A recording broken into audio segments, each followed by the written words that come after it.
Salut les amis de montagne. On n'est toujours pas en montagne, on est toujours à la 69, proche de la 69 de Chantier. Et derrière, bon, la départementale est pas très loin. C'est pour ça, si vous entendez un peu des bruits. Bon. Mais j'ai quelqu'un avec moi aujourd'hui, Priscia, qui va nous raconter un peu plus sur le sol et ce qu'on peut voir ici dans cette zone humide avec qui je parlais avec Jacques. Et on va regarder ça tout de suite.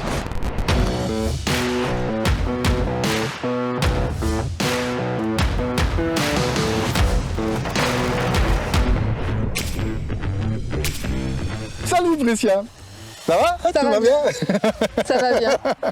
Alors, tu veux nous raconter un peu de ça ou tu veux nous raconter un peu d'autre chose avant? En fait, j'ai fait un trou à l'intérieur, juste derrière la caméra, dans une zone qui est vraisemblablement humide, hein, mais ça se voit surtout au départ par la végétation. Ouais, je confirme, hein, mes chaussures sont trompées, mais... Et en fait, l'idée, c'est d'aller regarder un peu de quoi on parle quand on parle de sol, de zone humide. Hein, parce que les zones humides, en fait, on les décrit par deux paramètres principaux, la végétation, ouais, mais aussi les sols. Alors, Jacques a parlé aussi dans la vidéo précédente des problématiques de drainage. Mais en fait, tout ça est lié parce que le sol, en fait, c'est un compartiment qui va intégrer toutes ces informations. Il va intégrer les informations sur l'engorgement en eau. Et en fait, c'est ça qu'on regarde quand on regarde les sols de zone humide. Ça veut dire, Jacques, il a nous parlé un peu du sol poreux, etc. C'est exactement ça que tu veux nous montrer, c'est ça? Exactement. En fait, les sols de zone humide sont des sols qui sont engorgés en eau. C'est leur particularité. Et en fait, cet engorgement en eau va faire que les sols ne vont pas fonctionner du tout de la même manière que des sols qui sont aérés. En particulier, les micro-organismes du sol qui vivent dans le sol. Dans les sols aérés, ce sont des micro-organismes qui respirent de l'oxygène. Et dans les sols de zone humide, ces micro-organismes, ce ne sont pas les mêmes. Alors ça pue? Ah, ça pourrait. Ça pourrait. D'un certain niveau d'engorgement, on peut avoir des gaz soufrés qui sont émis par la décomposition de la matière organique par les micro-organismes. Mais c'est pas dangereux, j'espère. Non.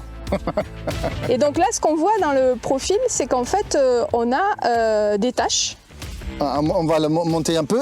Je vais te le tenir, comme ça tu peux expliquer. C'est super. Donc on voit apparaître des taches rouges. Oui. Je ne sais pas si tu les vois.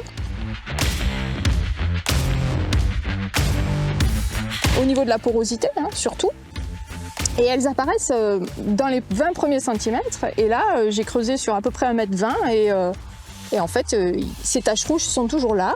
Et au fur et à mesure qu'on a creusé, on s'est rendu compte aussi qu'en plus des taches rouges, on a des taches qui correspondent à plutôt une coloration verte associée.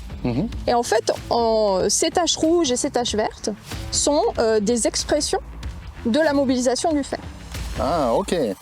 Alors, pourquoi la mobilisation du fer? Parce qu'en fait, les organismes qui vivent dans le sol, les micro-organismes qui vivent dans le sol, au lieu de respirer de l'oxygène, ici, ils vont respirer d'autres éléments. En fait. Oui, voilà, ils ont besoin d'énergie, de toute façon. Exactement. Donc, ils vont utiliser le fer ou le manganèse, ou même, parfois même les nitrates, comme accepteurs d'électrons pour leur métabolisme, en fait. Mais là, c'est sableux ou argileux ou les deux? Alors là, effectivement, c'est argilo-sableux. Ouais. Voilà. Et donc, en fait, c'est suffisamment agencé pour qu'il y ait un peu de porosité, mais c'est quand même très argileux et ça limite le drainage. Et donc, en ralentissant les flux d'eau, la conséquence, c'est que le sol ne va pas se ressuyer très vite. Et donc l'oxygène va être très vite consommé par les organismes qui consomment l'oxygène. Et donc les seuls qui vont pouvoir ensuite continuer à vivre dans le milieu, ce sont des organismes qui ne vont pas fonctionner avec l'oxygène, donc le fer, le manganèse ou les nitrates. Alors, comme on a dit, on est proche de la A69. Une sol comme ça, ça c'est naturel. Oui. Mais si on roule avec des voitures dessus ou avec des gros engins, qu'est-ce qui se passe avec cette sol? Là, on va le compacter. Hein, ouais. Parce qu'en fait, c'est des sols, par leur plasticité naturelle, surtout dans cette période-là, ils vont être compactés.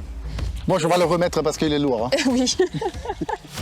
Et ils vont être compactés, mais la problématique du chantier, c'est surtout que en fait, cet engorgement en eau va être complètement modifié parce que l'apport d'eau ne va plus être le même. Donc dans cette zone-là, à quelques mètres, en fait, les flux d'eau qui arrivent vont être complètement modifiés par le chantier. Ça veut dire tout ce qu'on voit alentour ici, avec des arbres plusieurs centaines d'années, tout ça va disparaître? Alors je ne sais pas si ça va disparaître, mais en tout cas, on va avoir un assèchement potentiel et donc un fonctionnement qui va changer en termes de fonctionnement de sol. Et ce fonctionnement de sol va se traduire par évidemment une évolution dans le cortège de végétation. Alors les arbres qui sont là, ils ont des racines suffisamment profondes à mon avis pour pas être inféodés au processus de surface, mais plutôt à des choses plus profondes. Donc eux, il n'y a pas de raison qu'ils disparaissent. Mais par contre, la végétation de sous-bois va être différente. Et donc c'est peut-être les interactions entre les arbres, la végétation de sous-bois et peut-être même les micro-organismes du sol qui sont associés aux racines qui vont être complètement modifiés. Parce qu'en fait ici on est sur des sols qui sont très très vieux.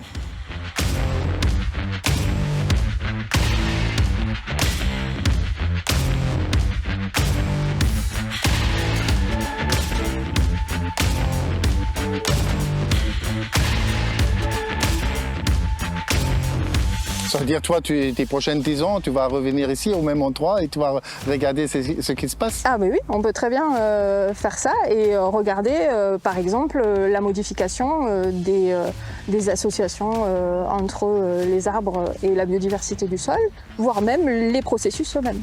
Parce qu'en fait, le sol ici, c'est un réacteur biochimique. Et dans l'état où il est en fait le fruit d'un équilibre qui est assez fragile entre des apports d'eau et des exportations qui sont limitées du fait du manque de drainage. Bon, on a déjà parlé un peu de la compensation. On peut compenser ça? Ben, a priori, non. En fait, la problématique, c'est que ces sols-là se mettent en place dans des contextes très particuliers. Et il faut bien avoir en tête que le sol, c'est pas quelque chose d'uniforme et homogène. Et surtout, les sols de zone humide sont des sols qui vont être liés à un endroit particulier où le drainage se fait moins bien.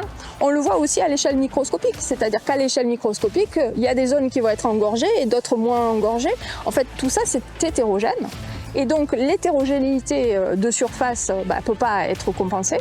Et en plus, c'est des phénomènes qui sont issus de 10 000 ans d'évolution. 10 000 ans, ok. Quand on a parlé des 50 millions avant, mais... Là, c'est en fait l'ancienne période glaciaire qui a conditionné l'âge des sols qu'on va trouver en France métropolitaine. Et on estime, voilà, dans la région surtout, environ 10 000 ans. Bon, l'entreprise qui est en train de construire cette A69, ils ont de l'argent. Ils peuvent payer, quoi, 2-3 millions d'euros pour rétablir cette sol-là ailleurs? Non, parce qu'en fait, un sol, c'est quelque chose qui est lié à un endroit donné. Donc on va faire quelque chose d'autre. Peut-être qu'en termes de fonction et de services, ça va pouvoir nous rendre des services à l'endroit où ça va être fait. Mais en tout cas, ici, on a tout perdu. Ok, ça veut dire ici, bon, compenser pour un endroit comme ici, c'est impossible. Non.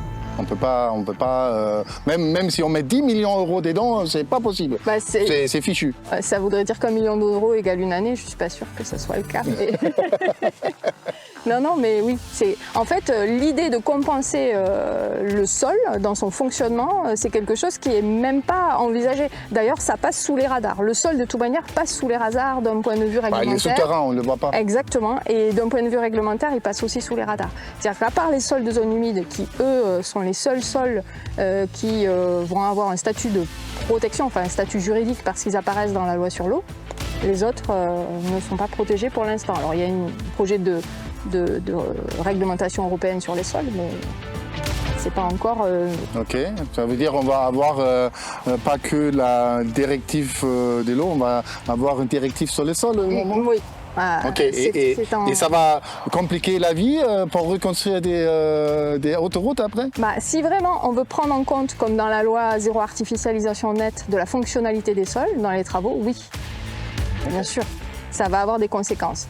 Mais ce qui est important, comme le message qui est important à faire passer, c'est qu'en fait, ça ne veut pas dire qu'il ne faut pas faire des infrastructures, mais ça veut dire qu'à les faire, il faut vraiment que le bénéfice soit considérable parce qu'on perd énormément par ailleurs. Des sols comme ça, c'est des sols qui vont avoir des capacités à réguler les flux d'eau, donc à limiter peut-être les crues, des inondations, etc. C'est des sols qui dépolluent. Et ici, on est entouré de sols agricoles. Ce genre d'endroit va permettre de dépolluer les nitrates, par exemple. C'est des sols qui, parce que l'activité biologique est ralentie, vont stocker du carbone. Donc, c'est des puits de carbone. Donc, si ce sol perd sa fonctionnalité en puits de carbone, il va émettre du carbone. Donc, en plus, on va engendrer des effets qui sont des effets collatéraux du fait d'un chantier comme le chantier de la 69. Donc tous les chantiers vont avoir des effets sur les fonctions des sols, c'est évident. Bon, ça veut dire que ça reste une fantasme d'avoir une compensation. On a encore plein de choses à apprendre sur les sols parce que, comme tu dis, on a une diversité de sols gigantesque. On n'a même pas compris parce que personne n'a regardé. Mais on nous permet quand même de détruire des hectares et des hectares de ces sols sans avoir compris tout leur fonctionnement, tout leur service écosystémique et tout ce qui est important pour nous et pour notre vie, hein, parce que c'est quand même, oui, sous-sol, mais sans ces processus qui sont dans cette sol-là, rien ne va pousser dessus. C'était super intéressant. Je te remercie pour cette discussion. Et là, vous besoin maintenant regarder ces bouts de sol avec un œil un peu différent, parce que c'est la vie dedans. Et la vie, c'est important pour tout le monde. Alors, c'est pas que du matériau, c'est vraiment des trucs importants pour nous et pour le système de notre survie, hein, si on veut. Allez, j'espère que ça vous avait intéressé et à bientôt pour un prochain épisode. Ciao, ciao!